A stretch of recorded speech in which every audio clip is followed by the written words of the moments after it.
Hey guys, welcome back to another episode of Contest Prep University. I'm Joe Klemczewski here with Adam Atkinson. And Adam, we're in the middle of a series talking about the different types of peaking strategies and loads. We started with back loading and moved to front loading. Now I want to talk about the undulating load, which probably doesn't really exist anymore. It was kind of my segue into the progressive linear load. But like we talked about last time, if you have a front load, so you're avoiding all of that depletion and all that craziness that you would do with a normal conventional peaking method, you really can risk tapering too far down and coming back up. That used to be my actual strategy, where I would taper back a little bit, make sure they're not spilling over, and then come back up mildly enough so that they are regaining that fullness.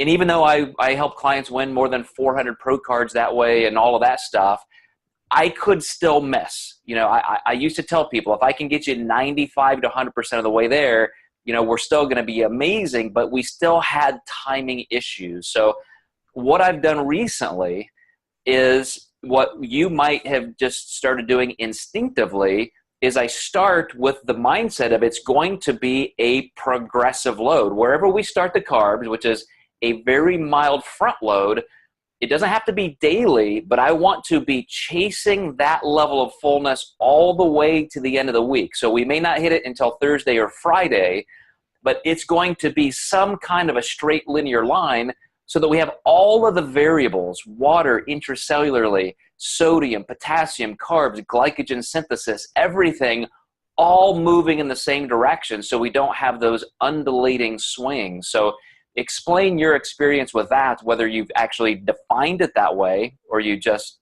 instinctively do that.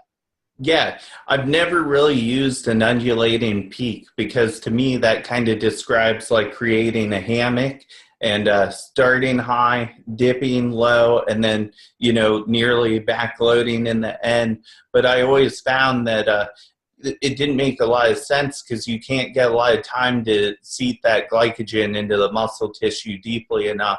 And also, you kind of become blind in that hammock experiment, how full somebody can get. So it's really been something that I haven't used.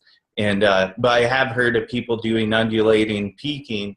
But when you drop like that, you kind of create a wave down, and then you have to control that wave on the upswing of things. And like you said, if you can kind of stay 95% of the way there and then just fine tune it on the night before and show day, that's going to be your best way, making sure all the variables are in place. You can really play a lot of guessing with the undulating type peaking.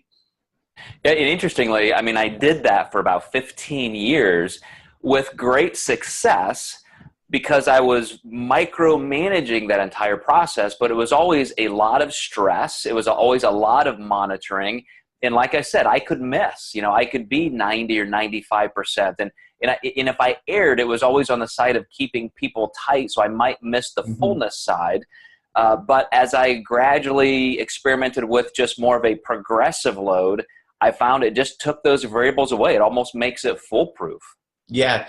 And what was probably made you successful is back then you never cut water, and that was revolutionary for anybody. So you were bringing a gun to a knife fight back then with that. So probably no matter what you did with that load, just the pure fact that you kept water and sodium into people's peak weeks, they guaranteed came out fuller and tighter than most of the competition you were going to back then.